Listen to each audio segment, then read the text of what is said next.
तुम्हारी academic education का तुम्हारी सफलता से कोई सीधा लेना देना नहीं है।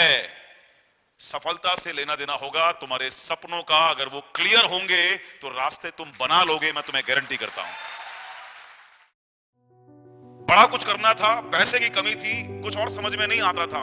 एक बात समझ में आती थी, जब भी यहां दर्द हो रहा है कोई ना कोई जिंदगी में समझौता हो रहा है, और जब भी समझौता हो रहा है साला हर बार पैसा बीच में आ रहा है, हर बार पैसे की कमी बीच में आ रही है, हर बार पैसा ही कारण बन रहा है। तो जिंदगी में एक बात की क्लैरिटी उस 9 साल के बच्चे को होना शुरू हो गई थी कि जिंदगी के अंदर मुझे क्या बनना है पता नहीं, क्या करूंगा पता नहीं, कौन सा प्रोफेशन चुनूंगा पता नहीं, किस प्रोफेशन के अंदर मैं कहां तक जाऊंगा पता नहीं, लेकिन एक बात बहुत क्लियर थी, जो कुछ भी करूंगा पैसे वाला बनूंगा।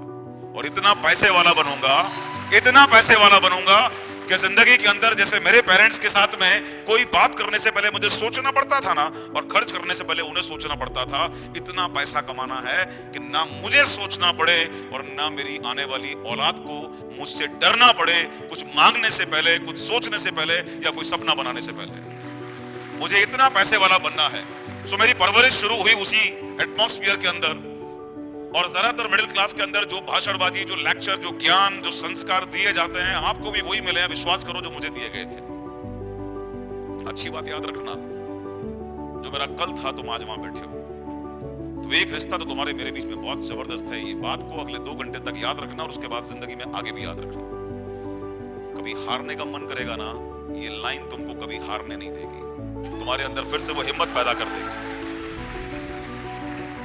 सो जब भी लोगों से पूछता था यार मुझे आगे बढ़ना है, पैसा कमाना है, क्या करें, एक डायलॉग मिलता था, एक डायलॉग, पढ़ाई करो, पढ़ाई करो। I am not against education, मैं पढ़ाई के कभी खिलाफ नहीं हूं, लेकिन मेरा दिमाग लॉजिकल दिमाग था।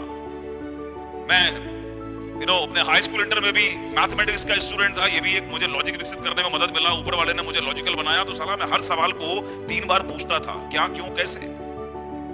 कोई बात मुझसे आप कह दो, मैं उसमें 3 चीजें ढूंढता हूं, क्या, क्यों और कैसे। तो लोग कहते थे पढ़ाई करो, करियर में वही काम आता है, पढ़ाई करो। और मैं कहता था यार गारंटी को दिख नहीं रही है। जो पढ़े लिखे लोग हैं, मेरे बड़े भाई साहब, उनके दोस्त लोग, मेरे रिश्तेदार जो घर में आते थे, सब स्ट्रगल कर रहे हैं, किसी को नौकरी नहीं मिल रही, सब परिवार पर बोझ बने हुए हैं, हर एक के घर में टेंशन है, हर एक के पेरेंट्स परेशान है, पढ़ा लिखा के इतना बड़ा कर दिया, अभी भी बेरोजगार घूम रहा है।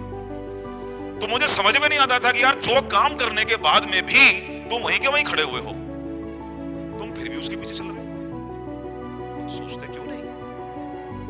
अगर ये रास्ता अप्रोप्रिएट है तो ये रास्ता हर इंसान को चेहरे पर खुशहाली लेकर आएगा, लेकिन फिर भी टेंशन है। तब ग्रेजुएशन वाली दिक्कत थी, आज की डेट में भी कुछ बदला नहीं है। अभी बेरोजगारी खत्म हो गई, अभी खत्म हो गई, लेकिन अभी कौन से बेरोजगार घूम रहे हैं मार्केट के अंदर, अभी बेरोजगार घूम रहे हैं बड़े बड़ी एजुकेशन की डिग्रियां लेकर, एमबीए, एमटेक, बीटेक, ब्ला ब्ला ब्ला ब्ला ब्ला।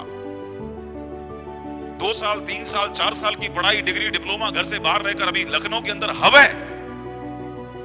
कितने मैनेजमेंट कॉलेज इंस्टीट्यूट चल रहे हैं, मैं देखता हूं कई बार कितने यंगस्टर्स अपनी आंखों में सपने और यही उम्मीद लेकर 100, 200, 500 किलोमीटर दूर से लखनऊ आकर कहीं रेंट लेकर, कहीं हॉस्टल में मैनेज करके रह रहे हैं। किस सपनों से रह रहे हैं? एक उम्मीद से कि एक बार जब ये डिग्री पूरी हो जाएगी मैं कामयाब बन जाऊंगा। हेलो, तुम्हारी एकेडमिक एजुकेशन का तुम्हारी सफलता से कोई सीधा लेना देना नहीं है। सफलता से लेना देना होगा तुम्हारे सपनों का। अगर वो क्लियर होंगे तो रास्ते तुम बना लोगे, मैं तुम्हें गारंटी करता हूं। अगर एजुकेशन का मतलब, अगर डिग्री का मतलब सफलता होती तो कोई डिग्री होल्डर आज बेकार नहीं घूमता। तो मेरे दिमाग ने इस लॉजिक को माना ही नहीं कि सक्सेस का मतलब, हाँ, पैरों पे खड़े होने का मतलब नौकरी जरूर हो सकती है, जिंदगी को एडजस्ट करके काटने का मतलब नौकरी जरूर हो सकती है, और वो मुझे करना नहीं था। तो मुझे एक बात बचपन से क्लियर था, दो I belongs to Saxena family, Kayastha, कहावत भी बन गई है साहब उनके ऊपर तो, कि कायस्थ का बच्चा तो या तो पढ़ा बड़ा या मरा भला, अगर पढ़ेगा नहीं तो बेकार हो जाएगा। बट मुझे ये बात समझ में आ गई थी कि बड़ा इंसान अगर बनना है, विवेक सक्सेना, तो नौकरी करके तू कभी जिंदगी में बड़ा इंसान नहीं बन पाएगा, क्योंकि कोई भी बड़ा इंसान नौकरी नहीं कर रहा, बिजनेस करना पड़ता है बड़ा इंसान बनने के लिए। अगर तू बिजनेस करना सीख जाएगा, अगर तू बिजनेस करने लग जाएगा तो तू बड़ा इंसान बन सकता है।